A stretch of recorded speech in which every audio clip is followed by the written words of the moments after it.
Eh bien salut tout le monde, aujourd'hui on se retrouve une toute nouvelle vidéo. Alors ça va être une vidéo assez calme, franchement assez posée, tout simplement pour vous parler un petit peu de rétrospective, un peu de tout ce qui s'est passé au cours de l'année 2019. Et en même temps du coup pour pouvoir parler de tous les projets de l'année 2020. Car 2020 ça va être vraiment une grosse année pour la chaîne si vous voulez, il va y avoir énormément de changements, notamment sur le type de contenu. Alors dès le début de cette vidéo j'en profite pour vous souhaiter à tous une bonne année 2020. Alors moi au moment où je tourne la vidéo si vous voulez on est encore en 2019, mais voilà quand elle sortira on sera en 2020. Donc je vous souhaite déjà à tous une bonne année. Bon allez on va commencer sans plus attendre. Ah oui, ah non, j'ai un petit chose à vous dire en même temps, n'hésitez surtout pas, toutes les personnes, parce que je vois pas mal de personnes si vous voulez qui regardent les vidéos, mais qui ne sont pas abonnés, donc franchement n'hésitez pas à prendre quelques secondes, c'est juste en bas, voilà je vous laisse le temps si vous voulez, cliquez sur le bouton du coup s'abonner, car c'est vrai, je peux voir dans les statistiques si vous voulez, il y a énormément de personnes qui regardent, mais qui ne sont pas abonnés, donc regardez, comme ça au moins vous ne louperez vraiment aucune vidéo, et enfin ce sera mieux quoi. Alors je vais vous expliquer un peu du coup le déroulé de cette vidéo rapidement. Alors je vais commencer un petit peu par parler de mon compte Utip que j'ai ouvert récemment. Ensuite je vais parler de la FAQ car il va y avoir une foire aux questions qui va arriver aussi par la suite. Ensuite on va parler du déménagement. Le déménagement ça va être un des gros titres. Du nouveau PC aussi, nouveau PC ça va faire partie un peu du déménagement, tout ça, ça va être un ensemble. Et du coup par ensuite je vais aborder, je vais parler de tous les parcs, toutes les découvertes que j'ai pu faire au cours de l'année 2019, les parcs que je ne connaissais pas. Alors comme premier thème du coup je vais aborder Utip. Alors Utip pour ceux qui ne savent pas en gros si vous voulez c'est une plateforme de donation. Mais ce qui est bien c'est pas une plateforme de donation si vous voulez pour, qui est accessible vraiment à tout le monde, je vous explique. En gros vous pouvez soit faire un don de la valeur, de la somme que vous souhaitez, soit faire un don mais ça ne vous coûte rien. Je vous explique un peu le fonctionnement. En gros, vous regardez une petite pub d'environ 10-15 secondes et après ça permet de rapporter un petit peu d'argent au bout de cette pub. Et donc ça peut être vraiment très pratique si vous voulez, si vous êtes pas mal à le faire par la suite, pour financer déjà du nouveau matériel, pour améliorer encore plus la qualité, ou même financer du coup certains voyages qui pourraient être assez coûteux. Alors voilà, alors du coup Utip c'est vraiment une super plateforme pour développer les projets par la suite. Alors je vous mets le lien Utip du coup ici ou ici, enfin je sais plus où ça va s'afficher mais voilà, en hauteur, ou aussi ce sera aussi dans la description pour ceux qui souhaiteront. Alors en même temps avec Utip ce qui est très intéressant c'est qu'on peut ouvrir une boutique. Alors la boutique ça j'y songe déjà depuis à peu près un an à peu près si vous voulez, à essayer de créer une boutique pour vendre quelques objets. Que ce soit des t-shirts, des stylos, des mugs, enfin voilà, des choses vraiment en rapport avec la chaîne YouTube. Mais c'est quelque chose, si vous voulez, que je préfère prendre du temps vraiment pour le faire. Je vais essayer de travailler par la suite avec un graphiste designer un petit peu pour faire vraiment des choses très sympathiques. Et donc ce sera peut-être un projet qui arrivera pour l'année 2020. Ou soit un projet du coup qui arrivera pour l'année 2021, enfin, ou même après, mais c'est un projet en tout cas qui me tient vraiment à cœur, que j'ai envie de réaliser, et donc que je vais essayer de faire du coup voilà, dans les années qui suivent. Et puis alors donc du coup en même temps j'en profite pour vous dire du coup que je vais réaliser prochainement une FAQ, à savoir une foire aux questions, où vous posez vos questions et moi j'y réponds dans une vidéo, car ça fait... Bon je sais plus mais bref franchement ça fait longtemps qu'il n'y a pas eu de vidéo FAQ sur la chaîne. Ça fait plusieurs années donc on va vraiment en faire une, ça pourrait être vraiment intéressant. Donc n'hésitez pas à poser vos questions, j'irai du coup après je ferai afficher vos messages dans la vidéo. Des questions que ce soit en rapport avec la chaîne YouTube ou des questions même plus personnelles, donc tant que ce n'est pas trop personnel. Et puis donc du coup pour toutes les questions alors vous avez juste à, on va dire quoi? Ouais on va dire ça, voilà. Vous faites un hashtag FAQ Vlogster. Alors, comme ça vous mettez ça, vous mettez votre question. Et du coup j'y répondrai dans la vidéo spéciale FAQ. Alors là maintenant on va tout de suite attaquer du coup sur le gros du sujet de cette vidéo. Du coup qui arrivera au courant de l'année vers juillet, août, enfin par là. Ça va être le déménagement. Alors le déménagement si vous voulez ça va être un gros changement pour la chaîne. Car si vous voulez déjà ça va permettre de développer vraiment les types de vidéos en intérieur. Car ça c'est des vidéos en intérieur, c'est des vidéos que vraiment j'adore tourner. Mais que malheureusement que je fais pas trop tout simplement encore pour plusieurs raisons. Déjà actuellement si vous voulez vous avez déjà vu un peu mon setup. Si vous voulez il n'y a pas de séparation. Si vous voulez ma chambre, ma cuisine, tout, enfin si vous voulez c'est dans la même pièce. Et donc du coup c'est vrai que c'est pas évident déjà pour trouver des angles, pour créer un décor, il n'y a pas forcément la place.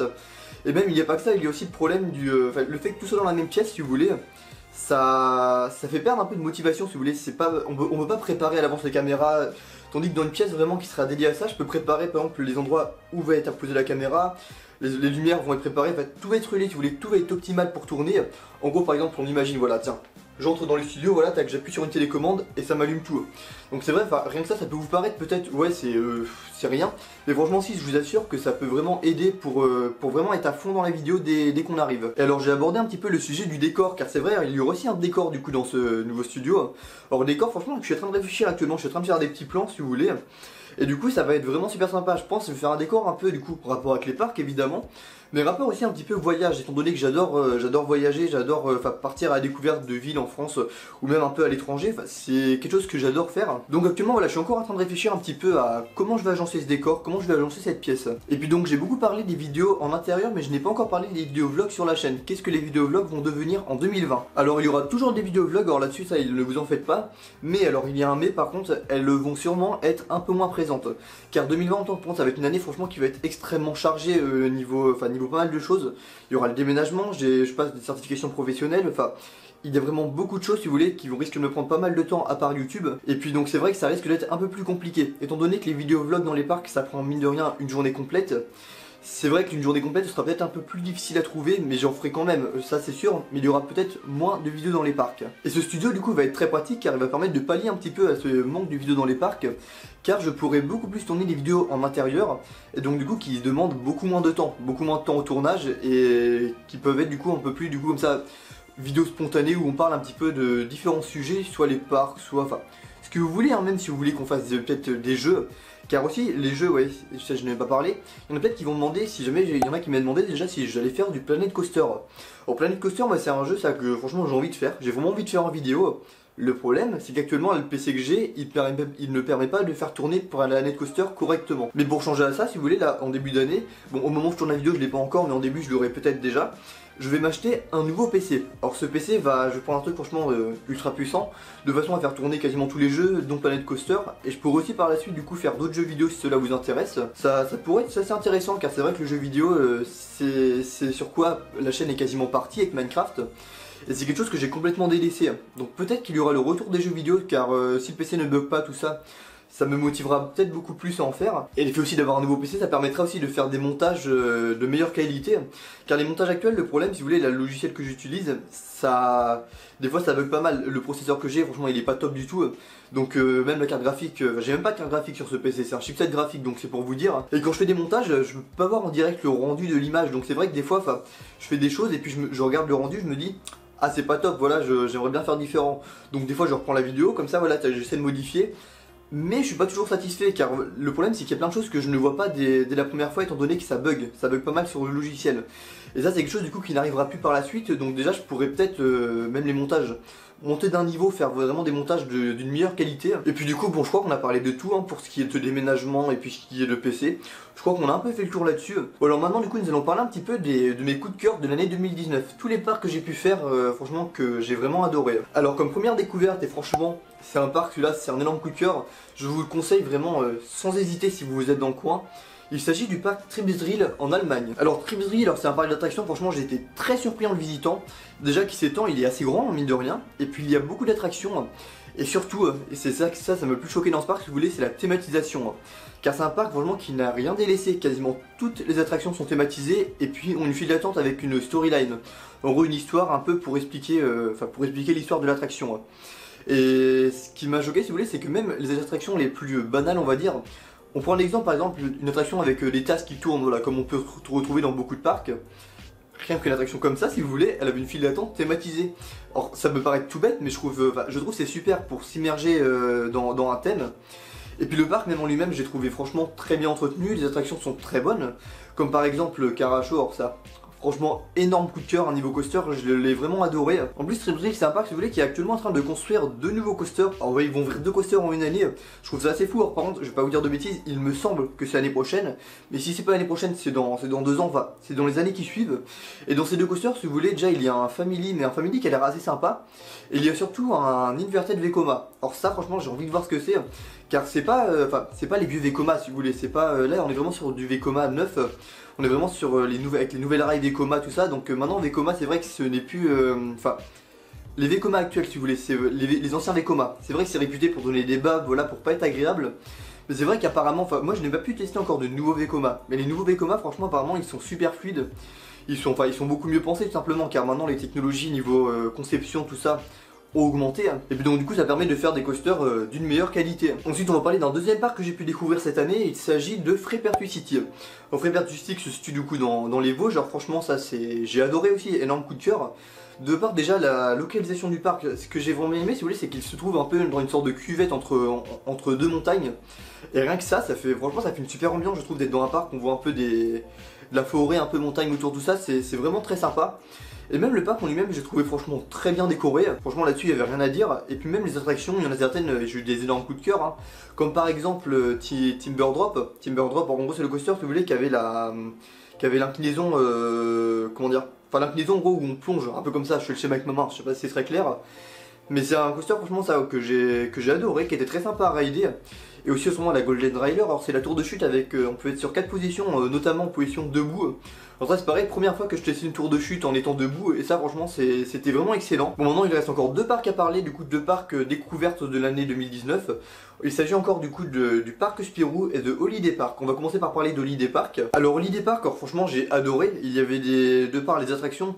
Alors Holiday Park c'est beaucoup plus centré attractions à sensations fortes, comme par exemple Expédition GeForce ou encore Skyscream. Alors c'est deux gros coasters que j'avais vraiment envie de rider depuis pas mal d'années déjà, et que j'ai enfin pu faire, et puis franchement je ne suis pas déçu. Pour vous dire par exemple Expédition GeForce, actuellement je le place en top 1 dans les coasters que j'ai pu rider. Alors je n'ai pas encore fait, alors ça je précise, je n'ai pas encore fait Fantasyland, donc je pense que quand Fantasyland je le ferai, ça fera peut-être bouger un petit peu certaines choses. Même PortAventura c'est un parc que je n'ai pas encore fait, donc c'est pareil, ça bougera peut-être le classement pas mal. Et en parlant de classement, je ferai aussi une vidéo prochainement sur les top 10 des coasters que j'ai pu rider. Et on va parler maintenant du dernier parc découvert de cette année 2019, il s'agit du parc Spirou. Alors franchement sur le parc Spirou j'ai été surpris, franchement j'ai trouvé que c'est un parc familial qui est très sympa.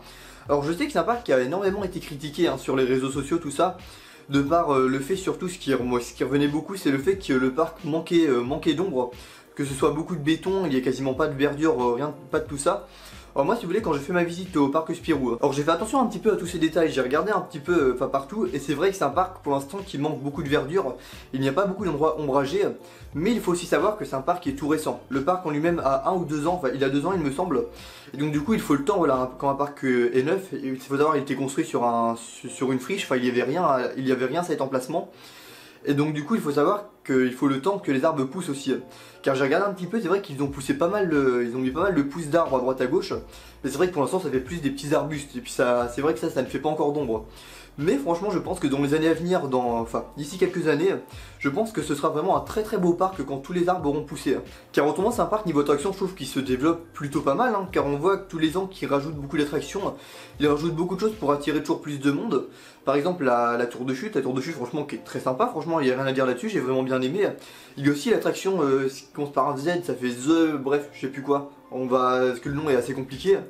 Non c'est pas son Millennium Tower, ça c'est la tour de chute. Bon, c'est une autre attraction si vous voulez, on tourne, c'est un flat ride, mais franchement que j'ai bien aimé aussi. Puis j'afficherai à l'écran, vous verrez un petit peu de quoi je parle. Et même les coasters en eux-mêmes, il y a Spirou Racing, franchement, très sympa. Pour un petit parc, franchement, il n'y a rien à dire là-dessus, j'ai vraiment bien apprécié ce coaster. Alors ça du coup c'est les 4 découvertes, après du coup j'ai pu faire aussi, j'ai refait des parcs que je fais assez souvent les années. Il s'agit par exemple de Walligator que j'ai pu tester en début de saison. Et puis que j'ai retesté du coup, et cette fois-ci pour la première fois en saison Halloween. Alors franchement si j'ai vraiment bien apprécié la saison Halloween à Walligator, je trouve qu'ils ont vraiment bien décoré tout le parc partout. Franchement c'était très sympa. Après comme parc aussi j'ai pu refaire le Papéa Park. J'ai fait quoi d'autre, bon, Disneyland Paris, Parc Astérix, mais ça j'en parle pas trop étant donné que c'est des parcs franchement qui reviennent souvent sur la chaîne, et c'est des parcs aussi que même je vais souvent car ils sont assez accessibles. Autrement comme parc j'ai aussi fait du coup le jardin d'acclimatation, enfin que j'ai refait. Franchement le jardin d'acclimatation c'est pareil, un parc très sympa je trouve, qui est accessible quand on est à Paris si vous voulez. Il est vraiment entre Paris et la Défense pour vous situer un petit peu, donc il est très accessible. Et franchement petit parc très sympa qu'ils ont bien rénové ces dernières années. Et du coup qui a vraiment un thème particulier à chaque attraction. Et puis un parc du coup que cette année franchement j'ai fait énormément de fois, enfin j'y suis allé beaucoup de fois, c'est Europa Park. Alors le Europa Park franchement franchement j'ai rien à dire là-dessus, c'est vraiment mon parc coup de cœur personnellement. Alors parc coup de cœur simplement car il y a énormément d'attractions, même le parc en lui-même je trouve très soigné, franchement très bien décoré de partout. Ça c'est vraiment top. Et quand je parle de plein d'attractions si vous voulez, à chaque fois ça peut-être vous paraître bizarre, mais des fois je me promène dans le parc et puis même en étant y allé plusieurs fois auparavant, il y a des attractions que je savais que je découvre. Je me dis, ah, il y a une attraction ici, et je savais pas. Alors souvent c'est des petites attractions, hein, c'est des petits pour les enfants plus. Mais c'est pour vous dire quand même, il y a tellement d'attractions qu'on ne fait même plus attention à certaines attractions. Et c'est vrai qu'on va voir qu'ils font très fort là-dessus. Bon, c'est donc ainsi du coup que cette vidéo va arriver à son terme, alors j'espère vraiment qu'elle vous aura plu. Personnellement, moi du coup ça m'a permis de vous dire tout ce que j'avais à vous dire, un petit peu faire un récapitulatif et vous prévenir du coup pourquoi il y aura un peu moins de vidéos sur la chaîne par la suite. Enfin de vidéos vlog, hein, car vidéo antérieure comme j'ai dit ce sera beaucoup plus présent. Et puis donc pour les personnes du coup qui sont encore là, déjà je vous remercie. Et puis je vous rappelle du coup n'hésitez pas à poser vos questions en commentaire avec le hashtag FAQVlogster. Vous posez des questions, du coup j'y répondrai dans une prochaine vidéo. Et puis du coup je vous dis à la prochaine, salut!